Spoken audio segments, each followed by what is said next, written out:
Dans la vidéo d'aujourd'hui, je vais vous expliquer comment vous allez pouvoir protéger votre nom d'artiste, votre pseudonyme ou votre nom de groupe. Bonjour à tous, bienvenue dans cette vidéo. Je m'appelle Tariq, je suis producteur, éditeur et artiste à succès, plusieurs fois certifié disque d'or et de platine.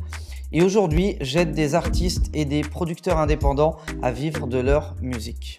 Avant de répondre à la question du jour, je vous invite à cliquer sur le bouton s'abonner pour rejoindre plusieurs dizaines de milliers d'artistes et de producteurs indépendants qui aspirent à vivre de leur musique. Comment protéger son nom d'artiste? Il va exister 3 grandes méthodes pour protéger avec certitude son nom d'artiste. Mais avant de vous les donner, c'est important que vous notiez qu'un nom d'artiste ne peut pas se déposer en tant que tel. Entre guillemets, on ne peut pas dire mon nom d'artiste c'est ça, et comme je suis le premier à l'avoir choisi, plus personne d'autre ne peut le faire. Si vous voulez pouvoir protéger un nom de manière exclusive et faire un travail de développement dessus, il va falloir que vous considériez le nom d'artiste comme un nom de marque. Donc la première étape, c'est de bien comprendre ça parce que la plupart du temps, les artistes ou producteurs qui viennent me poser la question, c'est parce qu'ils ont eu des problèmes de doublons avec d'autres artistes qui ont le même nom de groupe ou le même nom de scène, et ils sont venus me voir en me disant « Ouais, mais moi je comprends pas parce que j'ai déclaré à la SACEM que c'était mon nom d'artiste ou mon pseudonyme, et puis bizarrement il y a quelqu'un d'autre qui s'appelle pareil et il a le droit de le faire et vraiment là je comprends pas, je suis perdu. »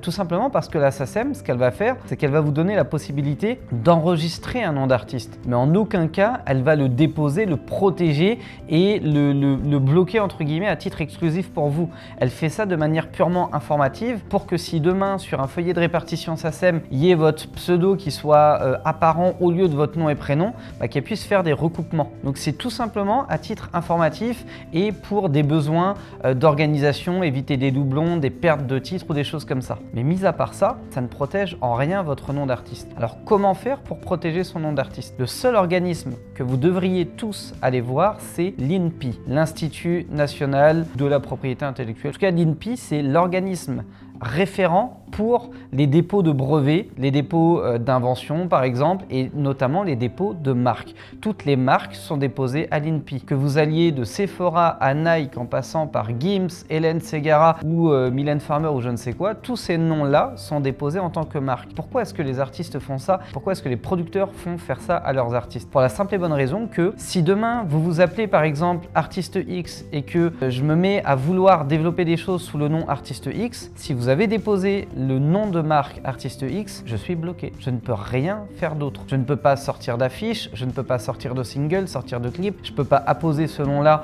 sur un album vendu dans le commerce, je ne peux pas apposer ce nom-là sur un clip qui peut être diffusé à la télé, etc., etc. Je suis bloqué parce que cette marque est votre propriété dans toute une multitude de classes dans lesquelles vous allez pouvoir déposer votre nom d'artiste. Évidemment, ça ne sert à rien de déposer un nom d'artiste pour des choses qui vont concerner l'aérospatiale, à moins que vous ayez des ambitions dans ce sens. Par contre, il y a des classes dans lesquelles ça va être important de le déposer, notamment tout ce qui va être support, enregistrement, etc., tout ce qui va être affiche, tout ce qui va être marque, par exemple, de lunettes, de cosmétiques, de vêtements, parce qu'on ne sait jamais ce qui peut se passer. Si demain vous devenez une star mondiale à la Rihanna, ça peut être intéressant de développer une marque de parfum, de cosmétiques, de vêtements, de lunettes, etc., etc. Donc l'INPI, c'est vraiment l'organisme de référence qui va vous permettre de protéger votre nom d'artiste. Alors là, j'en vois déjà certains se dire mais moi l'INPI je connais pas, je comprends pas, et puis est-ce que mon nom est déjà déposé ou pas, auquel cas est-ce que je peux le déposer, comment ça marche, combien ça coûte? Pour répondre à toutes ces questions-là, je vous ai laissé un lien dans la description où je vous propose d'aller découvrir 4 vidéos totalement gratuite. C'est une série de 4 vidéos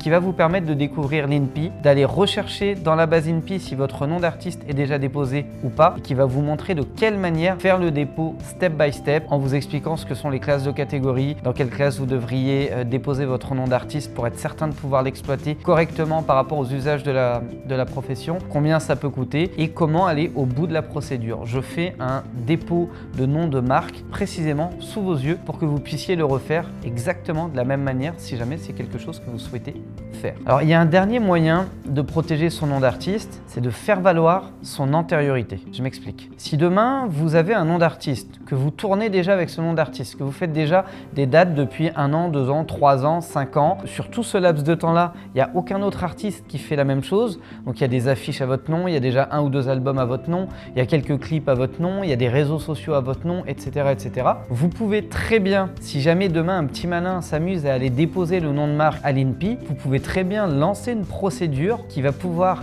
attester de votre antériorité sur ce nom d'artiste-là. Puisque en France, l'intention prime sur l'acte. Le fait de montrer que depuis un certain nombre d'années, vous êtes déjà exposé et que, il faut être capable de le prouver, la personne l'a déposé pour vous nuire, plus que parce qu'elle n'en a vraiment besoin pour son développement de carrière à elle, à ce moment-là, vous allez pouvoir faire valoir vos droits, récupérer une protection sur ce nom d'artiste-là. Et puis il y a un tout dernier petit moyen de le faire, c'est d'aller voir soit un huissier de justice, soit un notaire. Je recommande d'aller voir un notaire et d'enregistrer un dépôt. Alors j'ai plus le nom exact de la procédure, mais vous pouvez aller voir un notaire et lui demander de mettre sous, alors je sais plus si c'est sous scellé ou sous acte. Enfin, vraiment j'ai plus le nom technique, donc j'ai pas envie de vous dire de bêtises, mais il a la possibilité de protéger votre nom d'artiste, encore une fois en se basant sur un contrat d'engagement, sur un album déjà sorti, etc., etc. Et son cachet à lui, faisant foi, vous servira d'antériorité si jamais dans quelques mois ou dans quelques années, une personne de nouveau essaye de vous nuire par rapport à ce nom d'artiste-là. Mais la grosse référence, si vous voulez être tranquille et dormir sur vos deux oreilles, ça reste quand même l'INPI. J'ai conscience que c'est pas forcément un truc sexy d'aller s'intéresser à l'INPI, au dépôt d'œuvres, au dépôt de marques, propriété intellectuelle, mais si vous cliquez sur le lien dans la description, les 4 vidéos ont été, je pense, en tout cas je l'espère, très bien faites, c'est très pédagogique. J'ultra simplifie tout pour que vous puissiez comprendre comment ça fonctionne et pour que vous puissiez directement déposer votre nom d'artiste. Donc je vous laisse cliquer sur le lien dans la description et regardez ces 4 vidéos. Merci d'avoir été attentif à cette vidéo. Je vous invite à me lâcher un gros like si jamais ça vous a plu. Abonnez-vous à la chaîne YouTube Producteur à succès. Déchirez tout, protégez-vous, c'est important. Un de mes mentors m'a dit un jour, dans la musique, succès égale procès. Ça serait dommage d'avoir bataillé autant, d'atteindre un certain niveau de visibilité et de succès et de vous retrouver dans une situation de galère parce que vous n'auriez pas fait les choses de la bonne manière au départ. Je vous souhaite le meilleur pour la suite et je vous dis ciao ciao.